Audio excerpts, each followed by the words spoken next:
இயேசு கிறிஸ்துவின் நாமத்துக்கு ஸ்தோத்திரம் உண்டாவதாக. அன்பானவர்களே, இந்த நாளுக்காக தேவனுக்கு நாம் நன்றி சொல்லுவோம். புது நாள் தந்த தேவனுக்கு நன்றி. காலையிலேருந்து சாயந்தரம் வரை கர்த்தர் உங்களோட இருந்து பெரிய காரியங்கள் செய்வார். சமாதான சந்தோஷத்தோட விசுவாசத்தோடு நீங்கள் இருங்க. கர்த்தர் ஆசீர்வதிப்பார். இன்னைக்கு கூட நீதிமொழிகள் 3வது அதிகாரம் 33வது வசனத்தில் பாருங்கள். துர்மார்களுடைய வீட்டிலே கர்த்தருடைய சாபம் இருக்கிறது, நீதிமான்களுடைய வாசஸ்தலத்தையும் அவர் ஆசீர்வதிக்கிறார் அப்படின்னு சொல்லி நம்ம பார்க்குறோம்.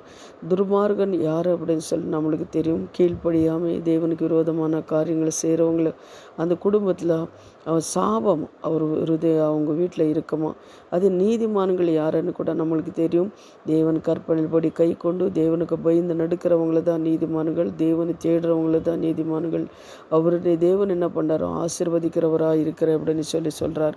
அன்பானவர்களே, தேவன் நம்மளை ஆசீர்வதிக்கிறவராகவே இருக்கிறார் அப்படின்னு சொல்கிறதுல எந்த ஒரு சந்தேகமும் நமக்கு இல்லை. ஏன்னா நமக்காக தான் அவர் வந்தார் இந்த உலகத்துக்கு. அவர் வந்தது எதுக்காகனா உங்களுக்காக, எனக்காக தான். நான் என்ன பாவம் நம்ம பாவங்களிலிருந்து நம்மளை விடுவிக்கிறதுக்காக தான் இயேசு கிறிஸ்து இந்த உலகத்துக்கு வந்தார். நமக்காக வந்து அவர் காயப்பட்டு நொறுக்கப்பட்ட அவமானங்களை எங்களை சகித்து மரித்து 3வது நாள் உயிரோட வந்து அவரோட ரத்தத்தினாலே தான் நம்மளை கழுவி இருக்கிறார். ஒவ்வொரு நாளும் சுத்தமாக்க கொண்டு இருக்கிறார் அப்படின்னு சொல்லி நம்மளுக்கு தெரியும்.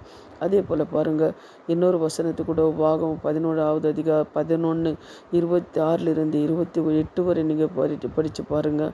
இதோ இன்று நான் உங்களுக்கு முன்பாகம் ஆசீர்வாதத்தையும் சாபத்தையும் வைத்திருக்கின்றேன்.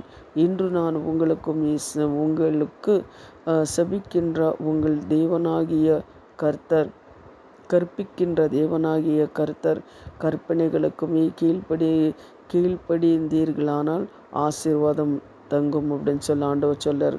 கற்பனைகள் நம்ம கை கொண்டு நடக்கிறவங்களாக இருக்கணும். அவர் என்ன பண்ணுறாரு, சாபத்தும் ஆசீர்வாதத்தையும் நம்மளை முன்னாடி வைத்திருக்கிறார். எது நம்ம தேர்ந்தெடுக்கணும் அப்படின்னு சொல்லி நம்ம பார்க்கும்போது நம்ம ஆசீர்வாதத்தை தான் தேர்ந்தெடுக்கணும். அந்த ஆசீர்வாதம் தேவன் நம்மளோட இருக்கும்போது எல்லாத்துலவும் நம்மளுக்கு ஆசீர்வாதம் கொடுக்குறவராக இருக்கிறார் அப்படின்றதுல எந்த ஒரு சந்தேகமும் இல்லை. அன்பானவர்களே, இப்போ பாருங்கள், நீங்கள் ஜெபம் பண்ணுங்கள். துர்மார்கள் போல் நாங்கள் இருக்காமல் தேவனே நீதிமான்களாக நாங்கள் இருக்கணும் சுவாமி. நீதிமான்களை கூட ஆசீர்வாதங்களை கர்த்தாவே எங்களுக்கு வேணும் அப்படின்னு சொல்லி நீங்கள் ஜெபம் பண்ணுங்கள். கர்த்தர் என்ன பண்ணுறாரு, நீதிமான்களாக உத்தமர்களாக கர்த்தர் உங்களை ஆசீர்வதிப்பார். இப்பொழுது கூட தேவனுக்கு விரோதமான காரியங்கள் ஏதாவது இருந்தால் கூட ஒப்பு கொடுத்து நீங்கள் ஜெபம் பண்ணுங்கள். கர்த்தர் உங்களோட இருந்து பெரிய காரியங்களை செய்வார். இப்போ நம்ம ஜெபிக்கலாம். எங்களை அதிகமாக நேசிக்கிற பரலோக பிதாவே, சர்வ வல்லமுள்ள தேவாதி தேவனே, தேவனுக்கு ஸ்தோத்திரம். பரலோக பிதாவே, இந்த நாளுக்காக நன்றி. இந்நாளில் இந்த குறித்த வார்த்தைக்காக தேவனுக்கு நன்றி சுவாமி. அப்பா, நீதிமான்களோட கர்த்தாவே, அப்பா அவங்களோட ரட்சிப்பு இருக்கிறது அப்படின்னு சொல்லியிருக்கிறீங்க. நீதிமான்களுடைய ஸ்தலத்தை நான் ஆசீர்வதிக்கிறேன்னு சொல்லியிருக்கிறீங்க சுவாமி.